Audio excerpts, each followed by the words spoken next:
NASA's Apollo program brought the first humans to the moon.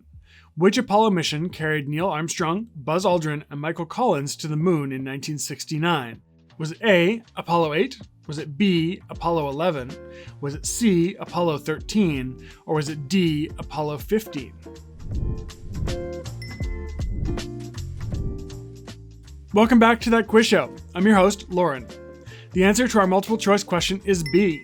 The Apollo 11 mission landed the first humans on the moon in 1969. Everyone knows the quote, "One small step for man, one giant leap for mankind," but Neil Armstrong's one small step wasn't small at all. He had to drop about 3.5 feet from the foot of the Eagle's ladder to the surface of the moon. In this morning's video, I gave you 5 general knowledge space questions, followed by one of Galileo's favorite drinking games known as Two Truths and a Lie. If you haven't seen the first half of today's episode, then click up here to watch the questions video first, or we'll have to eject you into space from That Quiz Show's airlock. Without any further ado, let's reveal the answers and see how many more fake internet points you've earned. Question 1. My very educated mother just served us nachos is a very useful mnemonic. What will this sentence help you remember?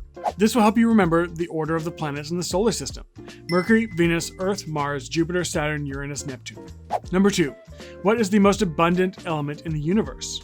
The most abundant element in the universe is hydrogen. 1 electron, 1 proton. Hydrogen is the building block of every heavier element when it gets fused in the nuclear furnace of a star, in a cataclysmic supernova, or in the collision of 2 neutron stars. Question 3.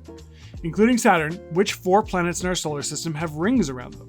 Jupiter, Uranus, and Neptune also have rings, they're just more subtle.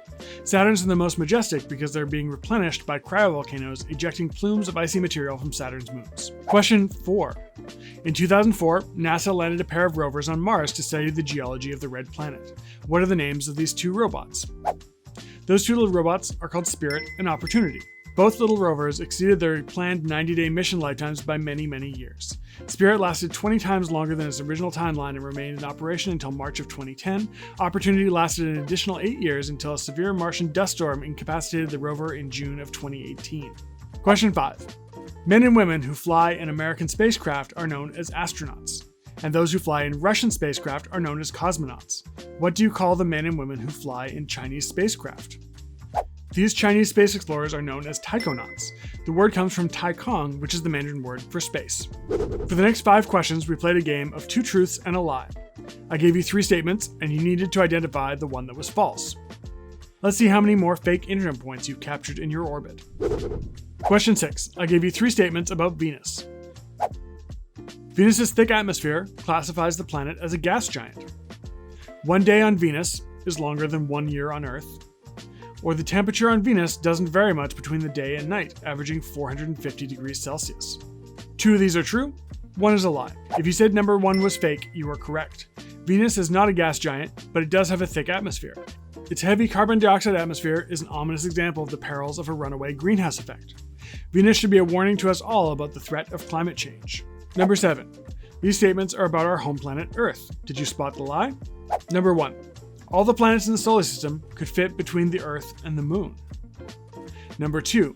The Earth rotates on a nearly perfect vertical axis. Number 3. 1 AU, or 1 astronomical unit, is the distance between the Earth and the Sun. The lie in this question is number 2. The Earth does not rotate on a nearly perfect vertical axis, but at a 23.5 degree angle. This angle is why we have seasons. Question 8. We tested your knowledge about black holes. Which statement should be tossed into a gravitational singularity? Number 1. The point of no return around a black hole is called the event horizon. Number 2. There's a supermassive black hole at the center of every galaxy. Number 3. If a black hole feeds too rapidly, it can explode in a hypernova. Number 3 is the red herring in this question. When a massive star dies in a supernova, a black hole can be created, but there are no examples of black holes themselves exploding. And yes, hypernovas are real and super cool. Number 9. Here are 3 statements about stars. Statement 1. The largest stars in our galaxy will shine for over 100 billion years. Number 2. Stars don't twinkle until their light passes through the Earth's atmosphere. Number 3. Every star that you see in the night sky is bigger and brighter than our sun. Number 1 is the lie in this question. The larger the star, the shorter the lifespan. Due to the extreme masses, the largest stars have very short lifespans on an astronomical scale, from a few 100,000 years up to about 30 million years. Compare that to tiny dwarf stars, which actually can live for about 100 billion years. And number 10, our final question of the episode. Did you find the lie about galaxies? Here's those statements again. Galaxies come in 3 general shapes: spiral, cloud, and cone.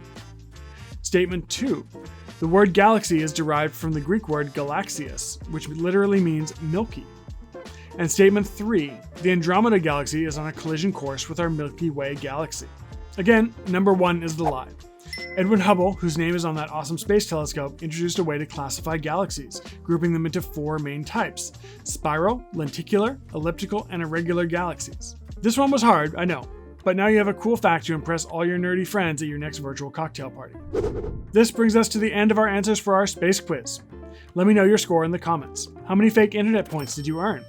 If you've enjoyed this interstellar journey through space and time, then please help out by liking, commenting, sharing, and subscribing. You can now find us on Twitter and TikTok at That Quiz Show. Also, we're experimenting with YouTube's new Shorts feature, so if you have 60 seconds, you can get a quick hit of trivia with our new Trivia Short episodes on our channel page. Thank you for tuning in, and we'll see you again soon with a fresh set of questions on That Quiz Show.